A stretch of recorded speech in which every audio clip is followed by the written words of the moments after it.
New normal na nutrisyon samang-samang gawa ng solusyon. Kini ang National Nutrition Theme nga gustong ipalanog sa buhatan sa National Nutrition Council ilabi na dinhi sa Central Visayas niining tuiga.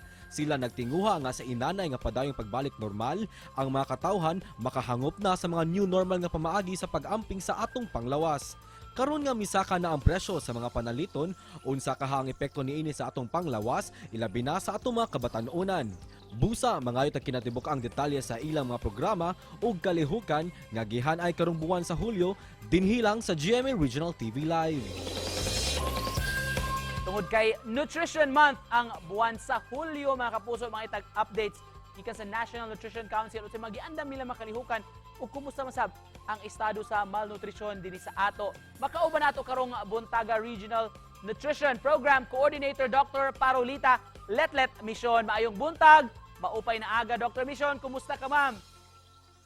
Maayong buntag, maupay na aga, usa ka masustansyang morning ni Monico. Happy Nutrition Month ug sa tanan nato mga kabisdak dinhi sa Central ug Eastern Visayas. Nick, I'm good and thank you for having me in your show this morning. Daghang salamat, Doc Letlet, for joining us this morning. Una sa tanan, ma'am, ning atong kasaulugan sa Nutrition Month. Unsa may tema nato karong tuiga? Yeah, thank you kaayo na nga pangutana Nick, no. Ang tema sa atong ika-48 nga kasaulugan karong tuiga, new normal na nutrisyon sama-samang gawan ng solusyon.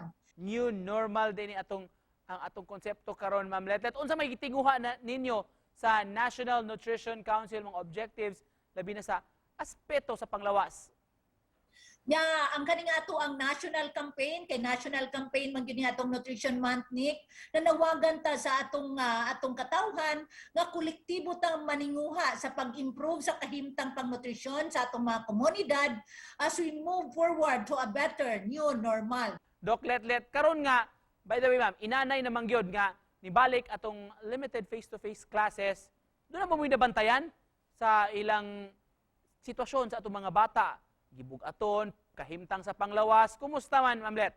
Kung ato ang susihon, no, based sa ato ang data, ni saka gyud halos tanan natong mga nutrition statistics dinhi sa Central Visayas sa mapanangitan sa atong pagkaputot sa kabataan, umamang gyud itong index of nutrition gikan sa more than 60,000 ka children dinhi sa Central Visayas ang sobra lagi ka putot, no, or kuan kaning mga putot gyud sila, misaka ni sila in sa 2021 to 72,000, no?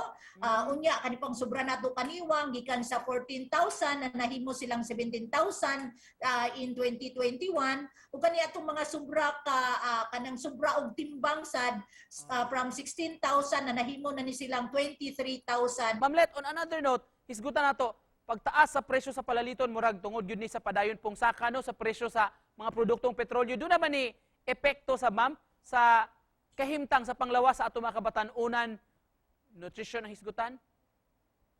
Yeah, kuan gyud ato gyud nang gi-anticipate nga tungod sa pagsaka sa palaliton, no, lagi tungod sa pag-increase sa in fact the other day lang tong na nasa increase sa gasolina, maapektuhan gyud ang atong kahimsog sa katawhan, lakip na ang ato ang mga kabatan-unan, no.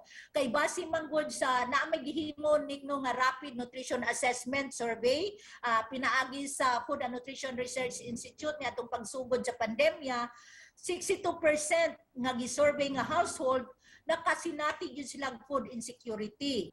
Let's talk about obesity, Ma'am Let. May kaingon ta nga daghan ani ang naka-experience karong panahon na kanang giingon nga work from home setup, work-life balance, unsa may tawag ana, ma'am? Unsa may matambag nimo sa atong mga kaigsuonan?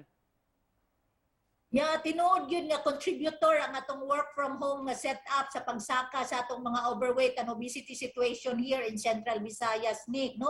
Mao nga ako nag-auhag yun sa atong mga kabisdak nga nananaw karon sa atong programa nga mosunod yun sa atong 10 commandments, no? Alang sa saktong himsog nga kinabuhi, pinaagi sa saktong eating habits, no?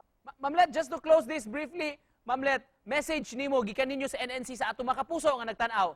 Okay, again, salamat kaayo sa pag-invite nako karong buntaga ni. Ug akong giawhag atong mga kabisdak nga kuyugan ta sa atong mga kalihukang pang-nutrisyon ug kahimsog. Join na sa ato ang launching activity. Daghang salamat sab kaayog Happy Nutrition Month. Thank you for the inputs ug daghan mig nakatuna nimo karong buntaga. Mga kapuso, Dr. Parolita, Letlet Mission sa NNC sa DOH. Daghang salamat, Ma'am Letlet.